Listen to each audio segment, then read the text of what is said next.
In FPL Differential XI, I pick a team of 11 lowly owned players who I predict to score the most points for the upcoming game week to assist you in gaining rank over other fantasy managers. There's just 3 rules. The squad must be worth a maximum of 82.5 million. Each player must be selected by less than 10% of managers, and I'm only allowed to pick up to 3 players from a single team. A silhouette of each player I've selected is already on the pitch, so play along by seeing how many of the 11 you can correctly guess. At 7.6% selected, Dean Henderson starts in goal for his home fixture against newly promoted Sunderland. Henderson has kept 2 clean sheets in the opening 4 match weeks, putting him joint top among Premier League goalkeepers in clean sheets so far. He's also recorded 5 saves across those matches, showing active involvement and the possibility of earning additional save points on top of his clean sheet potential. Palace's defence has looked structurally sound in their opening fixtures, and I expect Sunderland will have a hard time creating goal-scoring opportunities in this game. The first defender I've selected this week for the Differential 11 is James Tarkowski. With multiple avenues to points, including clean sheets, DEFCON points and set-piece goal threat, Tarkowski looks to be a solid option for this game week. Villa are the only team in the league who have failed to score in their opening 3 fixtures, and on the contrary, Everton have started their campaign relatively strongly, with 6 points from a possible 9. Tarkowski has registered DEFCON points in each of his first 3 matches, and it wouldn't surprise me to see him hit that threshold in this game as well.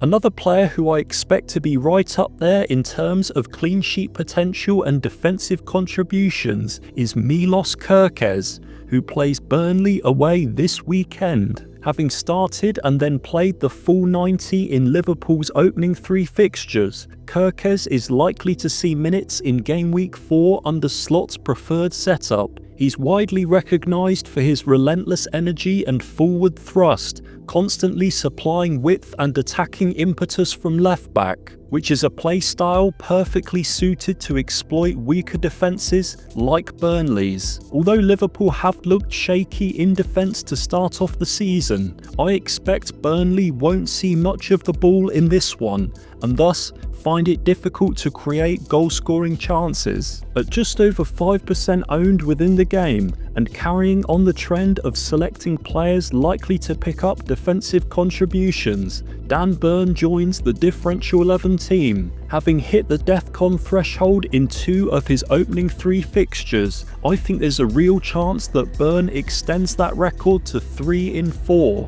Wolves are sitting rock bottom of the table and have only scored twice so far this season, so I can see a real opportunity of a clean sheet for Burn, especially considering the new signings Newcastle have made at the end of the transfer window. Although it's been a poor start to the campaign for the Magpies, defensively they still look relatively airtight. Before revealing the next player, if you fancy winning yourself a channel shoutout and a place on the Differential 11 leaderboard, correctly guess the points total of this week's Differential 11 team, or guess the player who individually scores the most points in this upcoming game week of FPL. Details of how to submit your predictions will be down below in the pinned comment.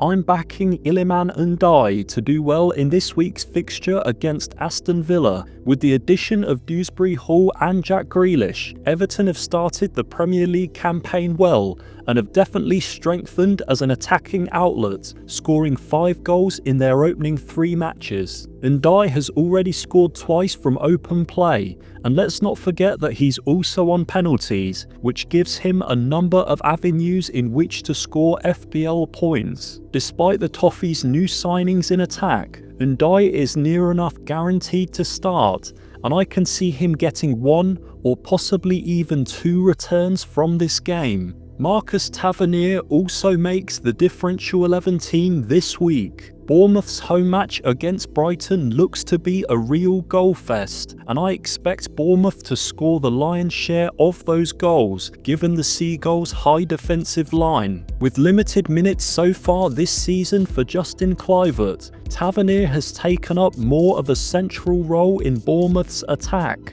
and I can see his pace and runs in behind the back line causing Brighton some real issues. At a budget 5.5 million and only 1.3% selected, I think he's a great option to enable our teams to jump up the ranks this weekend. One key differential who's been catching the headlines over the past couple of weeks is Enzo Fernandez, who's managed to rack up 2 goals, 2 assists, and 22 FPL points across 2 game weeks. He's another player with multiple routes to points through goals, set pieces, assists, and defensive contributions, and he even took a penalty ahead of João Pedro last week, which further adds to his FPL appeal. Chelsea face a lacklustre Brentford side who have lost a number of key assets in the summer transfer window, and it wouldn't surprise me to see them finish somewhere near the bottom of the table come the end of the season.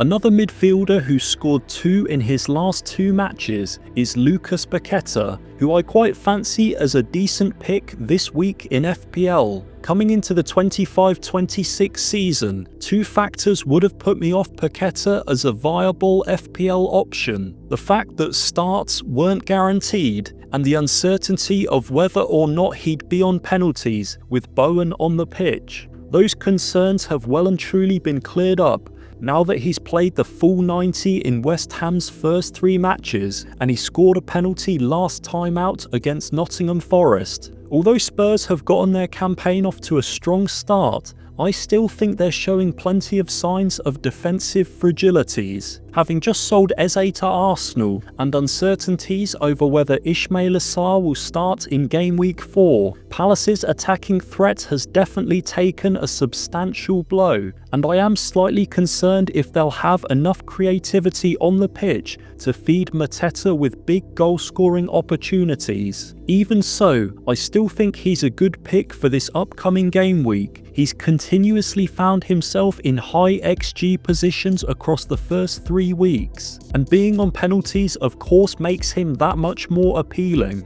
It goes without saying that Sunderland have impressed at the start of the season, but I do predict them to offer up a fair few chances away to Palace in this encounter. I'm taking a little bit of a risk this week by doubling up on the Hammers attack with Jarrod Bowen. West Ham put in a very solid performance away from home against Nottingham Forest last week, and I don't think many of us predicted a 3-0 away win in that one. Bowen picked up a goal and all 3 bonus, but it could have quite easily have been so much more, especially with his mesmerising run towards the end of the game, where Callum Wilson took the ball off his feet at the final moment and blazed it right over the bar. Tottenham appear to have tightened up defensively so far this season, but I still expect they'll concede a goal or 2 in this game. Another attack I've decided to double up on this week is Bournemouth's. Evanilson, coming in at just 2% selected within FPL, is the final addition to the differential 11 team. After having a couple of quiet games to kick off the season, Evanilson finally got back to goal-scoring ways in the Cherries' 1-0 win over Tottenham last week. The main reason why I've decided to include him here is purely down to the fixture. Brighton look all over the place defensively, and with pacey players around him like Semenyo and Tavernier, I fully anticipate Evanilson to get something from this game. My bold prediction is that Bournemouth score 3 or 4 in this one, and with that, I'd expect Evanilson to pick up an assist at the very least. Just a quick reminder to let you know that your channel could feature here on the Differential 11 series. Because this is the first episode of this season's Differential 11 series, there's no score from the previous game week's team. However, the highest scoring player last week was Mark Gehi,